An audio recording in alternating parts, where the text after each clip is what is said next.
ভয় পাচ্ছে অর্জুন সিং, খুব শীঘ্রই তার জায়গা কোনো না কোনো জেলে হবে। মুখ্যমন্ত্রী মমতা বন্দ্যোপাধ্যায়ের উদ্দেশ্যে বিতর্কিত মন্তব্য করার জন্য ব্যারাকপুরের প্রাক্তন সাংসদ অর্জুন সিংকে সমন পাঠিয়েছে ব্যারাকপুর পুলিশ কমিশনারেটের গোয়েন্দা বিভাগ। আর এই প্রসঙ্গে অর্জুন সিং সংবাদ মাধ্যমের মুখোমুখি হয়ে পুলিশের সমালোচনা করছেন।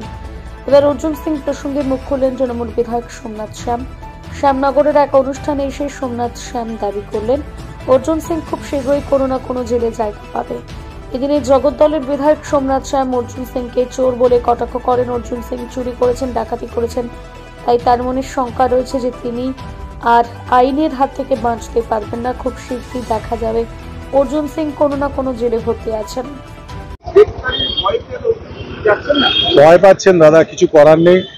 চোর যে হবে তার মনে সবসময় শঙ্কা থাকবে। অর্জুন কোথাও না কোথাও জানে যে সে চুরিগুলো করেছে, সে ডাকাতিগুলো করেছে, সে লুটগুলো করেছে, সে মানুষ খুন করিয়েছে। তাই ভয় পাচ্ছে যে এবার আমার তো দিনের শেষ এসে গেল, এরপরে আর আমার বাঁচার জায়গা নেই। অনেক কিছু বক্তব্য দিচ্ছে, অনেক কথা বলছে, এর প্রতিফল ওকে ভুগতেই হবে। যে অত্যাচার ভাটপাড়া, জগদ্দল, ব্যারাকপুর লোকসভার অন্তর্গত মানুষের সাথে করেছে তার ভোক্তান ওকে ভুগে যেতে হবে। খুব শিগগিরই আপনারা কয়েকদিনের মধ্যে, নোটিশ নয়, দেখবেন অর্জুন কোনো না কোনো জেলে ভর্তি আছে। বলেছেন যে পুলিশের ভূমিকা নিয়ে প্রশ্ন তুলেছেন, একই দিকে 1 ঘন্টার ব্যবধানে দুটো জায়গায় নোটিশ, একবার কলকাতায় আর একবার। আপনি পুলিশের কথা তুলছেন, আমি তো ইডি, সিবিআই, এনআইএ আর ইনকাম ট্যাক্স, এই চারটেতেও কি করেছে? ব্যবসা বাংলার বন্ধ হয়ে যাচ্ছে। যে ব্যবসাদার এগিয়ে আসছে বাংলায় নতুন কিছু উদ্যোগ নিয়ে, তার বাড়িতে হয় ইডি পাঠিয়ে দিচ্ছে, নয় ইনকাম ট্যাক্স পাঠিয়ে দিচ্ছে।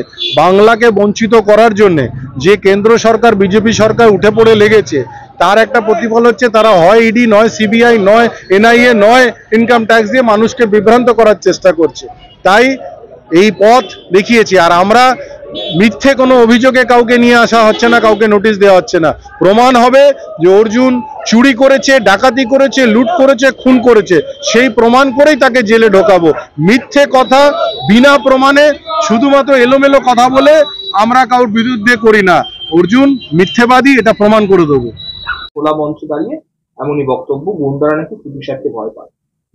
ঘটনা বলার 7 মাসের মধ্যে, অর্থাৎ ফলাফল 7 মাসের মধ্যে একাধিক ঘটনা, যেমন আপনাকে খুন করার চক্রান্ত, কোনো জায়গায় অশোক সাউ তৃণমূল নেতা সে খুন, নৈহাটি কলেজের পাশে একজন তৃণমূল কর্মী খুন, একাধিক ঘটনা।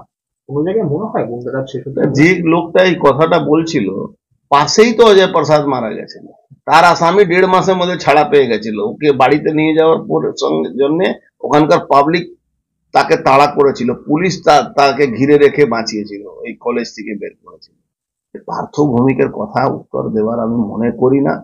একটা মিথ্যাবাদী নাটকের লোকরা কোনো কথা সত্যি বলে মানুষ ভোট দিয়ে তো জিতেনি। এই অলোক রাজরিয়া জন্য জিতেছে মানুষের ভোট, তো তাই জন্য ওকে বাহবা, অলোক রাজরিয়া ওকে বাহবা করছে আর ও ওকে বাহবা করছে, এটাই তো আছে, আর তো কিছু নেই। গতকাল কেন বারবার এটা তো ওদেরকে জিজ্ঞেস করো, আমাকে জিজ্ঞেস করে কি হবে?